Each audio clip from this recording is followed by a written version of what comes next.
अभी तक हम बात कर रहे थे गूगल क्यों इम्पॉर्टेंट है और वो कैसे अपने सर्च इंजन को बेहतर करता है और कैसे हमें उसके साथ चलना है। लेकिन हमें ये भी देखना है कि सर्च इंजन ऑप्टिमाइजेशन किस तरह से डिजिटल मार्केटिंग के अंदर फिट बैठती है और हमें कैसे उसको एक बड़ी स्ट्रैटेजी में यूज़ करना है ताकि हम अपनी वेबसाइट को बेहतर बना सकें और उसको हम रैंक करवा सकें।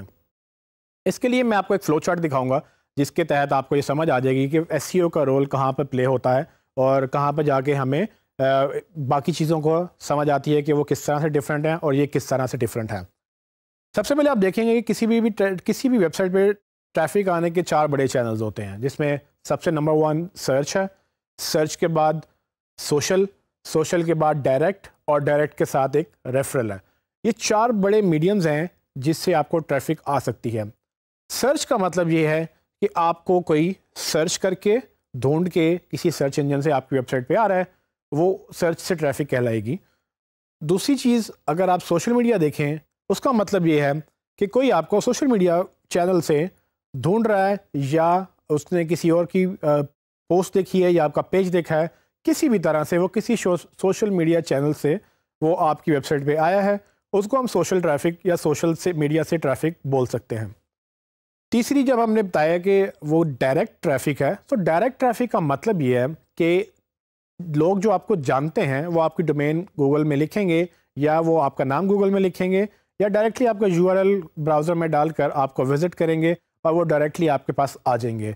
सो ये जो डायरेक्ट ट्रैफिक है ये बेसिकली किसी चैनल से नहीं आती, ये डायरेक्टली आपको जानते हुए आपकी डोमेन ओपन करते हैं और उसको हम डायरेक्ट ट्रैफिक कहते हैं। चौथी कैटेगरी वो होती है जो आपको किसी और वेबसाइट से लिंक क्लिक करके आते हैं। सो फॉर एग्जांपल, अगर आपकी वेबसाइट का नाम या आपकी वेबसाइट का लिंक किसी और वेबसाइट ने डाला हुआ है अपनी वेबसाइट के ऊपर, सो हो सकता है कि आपने कहीं आर्टिकल लिखा हो या आपकी कहीं न्यूज़ पब्लिश हुई हो किसी बड़े अखबार में, तो लोग वहाँ से न्यूज़ पढ़ते हुए वहाँ क्लिक करें और आपकी वेबसाइट पर विजिट करने आ जाएँ, तो उसको बोलते हैं रेफरल ट्रैफिक। रेफरल ट्रैफिक का मतलब ये है कि किसी ने हवाला दिया है, किसी ने आपको रेफ़र किया है, वो ट्रैफिक रेफरल ट्रैफिक में काउंट होती है। और ये समझना इसलिए ज़रूरी है कि हमें कैटेगराइज करना होता है कि हमारे कौन से चैनल ज़्यादा मजबूत हैं या ज़्यादा स्ट्रॉन्ग हैं। जब ये चैनल्स हमें समझ आ जाती है तो हमें ये भी समझ आ जाती है कि कौन से चैनल्स वीक हैं। तो अगर हम स्ट्रॉन्ग चैनल्स को प्रमोट करेंगे और वीक चैनल्स को भी हम कोशिश करेंगे बेहतर करने की, तो हमारी ओवरऑल स्ट्रैटेजी बेहतर होती जाएगी। सो सर्च को अगर थोड़ा सा मैं मज़ीद एक्सप्लोर करूँ, सर्च के अंदर 2 कैटेगरीज बन जाती हैं। सर्च में ट्रैफिक ऑर्गेनिक मीडियम से भी आती है और फिर सर्च में ट्रैफिक पेड मीडियम से भी आती है। तो सर्च ऑर्गेनिक का मतलब ये है कि सर्च पे ऑर्गेनिक किसी ने बाकायदा सर्च किया और उसने एड्स की बजाय नीचे रिजल्ट्स पे क्लिक किया, तो वो ऑर्गेनिक ट्रैफिक कहलाती है। क्यों? क्योंकि किसी ने भी जब लिंक किया, आपको क्लिक किया, उसने आपकी ऑर्गेनिक लिस्टिंग पे क्लिक किया है। ये ऑर्गेनिक लिस्टिंग वो लिस्टिंग है जो गूगल अपने एल्गोरिथम से ये समझते हुए आपको रैंक करता है कि आप बेहतरीन रिजल्ट हैं उसकी क्वेरी के अगेंस्ट जो भी उसने सर्च किया था। सो वो ट्रैफिक ऑर्गेनिक ट्रैफिक है। तो जब भी आप एसईओ करते हैं तो बेसिकली आप ये सर्च ऑर्गेनिक की ट्रैफिक एसईओ के अंदर फॉल करती है और हम एसईओ के थ्रू इस ट्रैफिक को एनहांस करते हैं।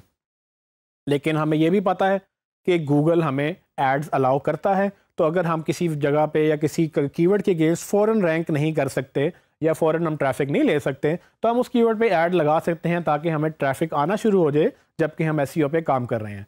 तो वो ट्रैफिक सर्च पेड में कहलाएगी, वो पेड चैनल से आएगी लेकिन वो सर्च के थ्रू आएगी। तो वो search paid basically PPC campaigns या एसईएम या सर्च इंजन मार्केटिंग के नाम से जानी जाती हैं। ये वो सर्विसेज हैं जो सर्च के थ्रू हमें मिलती हैं। जिस तरह से सर्च के ऊपर ऑर्गेनिक और पेड है, इसी तरह से सोशल के ऊपर भी ऑर्गेनिक और पेड लिस्टिंग पेड मीडियम्स मौजूद हैं।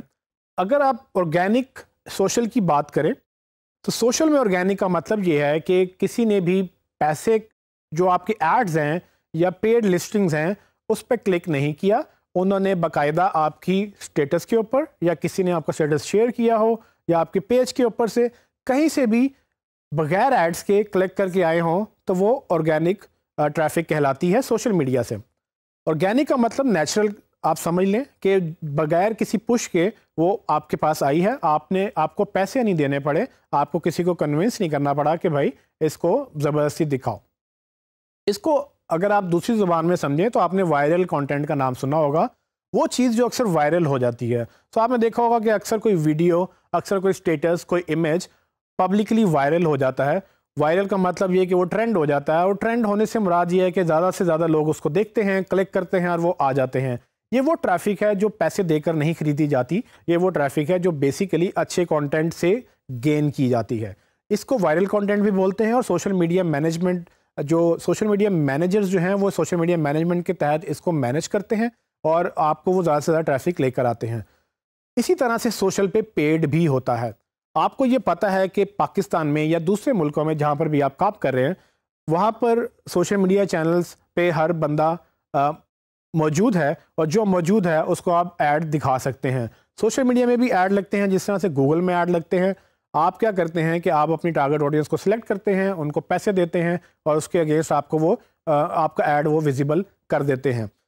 वो ऐड पे कोई अगर क्लिक करेगा तो वो सोशल मीडिया एडवर्टाइजिंग के ज़िम्मे में आएगा, जिसमें आपको ये पता होगा कि यहाँ पर क्लिक करके जो भी आ रहा है वो आ तो सोशल मीडिया से रहा है, लेकिन ये ऑर्गेनिक ट्रैफिक नहीं है, ये पेड ट्रैफिक है। पेड ट्रैफिक का मतलब ये है कि आपको पैसे देने पड़े थे, और पेड और ऑर्गेनिक में चाहे वो गूगल पे हो, चाहे वो सोशल मीडिया पे हो, दोनों में बड़ा फ़र्क ये है कि आपको पैसे देने पड़ते हैं पेड के अंदर, और आपको ऑर्गेनिक में पैसे नहीं देने पड़ते। उसमें आपको क्वालिटी देनी पड़ती है ताकि वो इतना अच्छा कंटेंट हो कि आपको बजाय किसी को पैसे देने के, आप उसको खुद ब खुद लोग उसको पसंद करें और वो आगे वायरल करें, आगे शेयर करें। सो ऑर्गेनिक और पेड में मेजरली ये फ़र्क है, चाहे वो गूगल पे है, चाहे वो सोशल के ऊपर है। सो गूगल के ऊपर होगी तो गूगल अच्छे कंटेंट को रैंक करेगा, सोशल पे होगी तो सोशल कंटेंट ज़्यादा शेयर होगा। तो दोनों में डिफरेंट एलिमेंट्स हैं, लेकिन अल्टीमेटली दोनों ऑर्गेनिक ट्रैफिक कहलाते हैं। पेड में आ जाएं तो गूगल के ऊपर लोग ऐड चला सकते हैं कीवर्ड के अगेंस्ट, सोशल के ऊपर ऐड चला सकते हैं डेमोग्राफिक्स के अगेंस्ट, कि आप कौन हैं, कहाँ रहते हैं, क्या करते हैं, मेल हैं या फीमेल हैं, या आपकी पसंदीदा चीज़ें क्या हैं, आपके कौन कौन से पेजेस लाइक करते हैं, उसकी बेस पे आप ऐड चला देते हैं। डायरेक्ट, जैसे कि हमने पहले जिक्र किया कि डायरेक्ट में लोग डायरेक्ट विजिट करके आते हैं, और रेफरल में लोग किसी और वेबसाइट से क्लिक करके आते हैं। तो ये सारी ट्रैफिक के डिफरेंट चैनल्स हैं जो हमने अंडरस्टैंड किए। इन सब में एक चीज़ बहुत इंपॉर्टेंट है, वो एक चीज़ क्या है, वो है कंटेंट। सो अगर आपके पास कंटेंट नहीं है तो आप कोई भी चैनल एक्टिवेट नहीं कर सकते। आपका कंटेंट सब चीज़ों पे भारी है। चाहे अगर आपने गूगल से ऑर्गेनिक ट्रैफिक लेनी है तो आपको कंटेंट चाहिए, अगर आपने गूगल से पैसे दे के ट्रैफिक लेनी है तो भी आपको कंटेंट चाहिए, क्योंकि जब लोग क्लिक करेंगे तो किसी जगह पे लैंड करेंगे, और अगर वहाँ पर कुछ अच्छा ना हुआ तो लोग इवन दो कि आप पैसे दे कर ट्रैफिक ले रहे हैं, वो फिर भी आपकी वेबसाइट छोड़ जाएंगे, क्योंकि वो यूज़र को आप ज़बरदस्ती ला तो सकेंगे, ज़बरदस्ती ना सही, कम से कम पे करके आप ला तो सकेंगे, लेकिन उनको आप रोक नहीं सकते, क्योंकि जब तक उनको उनकी मर्ज़ी का कंटेंट नहीं मिलेगा वो आपकी वेबसाइट छोड़ जाएंगे। इसी तरह से सोशल मीडिया पे भी आप जिसको मर्ज़ी जो स्टेटस मर्ज़ी दे दें, जब वो क्लिक करके आपकी वेबसाइट पे आएंगे तो आपको कंटेंट चाहिए, और आपको सोशल मीडिया के ऊपर भी कंटेंट चाहिए। और अगर आप ऐड चलाएंगे तो अगेन आप जिस पेज पे लैंड करवाएंगे उनको, जहाँ वो क्लिक करके आपकी वेबसाइट पे जाएंगे, वहाँ पर भी कंटेंट चाहिए, और ऐड के लिए भी कंटेंट चाहिए। इसी तरह से डायरेक्ट ट्रैफिक पे भी कोई वेबसाइट विजिट करके आए, डायरेक्ट यूआरएल आपका लिख कर आपकी वेबसाइट पे आए, तो वहाँ पर भी आपको कंटेंट चाहिए, और अगर रेफरल कोई आपको लिंक करेगा तो वो भी कंटेंट चाहिए। सो असल में हासिल ये हुआ इस डिस्कशन से कि हमें कंटेंट को इग्नोर नहीं करना, और कंटेंट सबसे इम्पॉर्टेंट चीज़ है आपकी पूरी की पूरी वेबसाइट में या आपकी पूरी मार्केटिंग के अंदर, क्योंकि कंटेंट ही सब चीज़ों को ड्राइव करता है। ये एक पेट्रोल की तरह काम करता है कि आप कोई भी गाड़ी ले लें, उसके लिए फ्यूल बहुत इंपॉर्टेंट होता है, तो ये फ्यूल के तौर पे काम करता है। सो आपकी मार्केटिंग को अगर चलना है तो आपको उसको फ्यूल देना है, और वो फ्यूल कंटेंट की शक्ल में आपको बनाना होता है। और ये कंटेंट में अगर आप उसको पेड कर देंगे तो पेड कंटेंट है, अगर आप उसको फ्री कर देंगे ऑर्गेनिक कंटेंट में आ जाएगा। सो किसी भी तरह से आपको ट्रैफिक चाहिए, पेड हो चैनल से हो या ऑर्गेनिक से हो, सोशल से हो या सर्च से हो, ये सब चीज़ों के लिए कंटेंट एक मेन अहमियत का हामिल है, और इसके बगैर हम आगे नहीं चल सकते।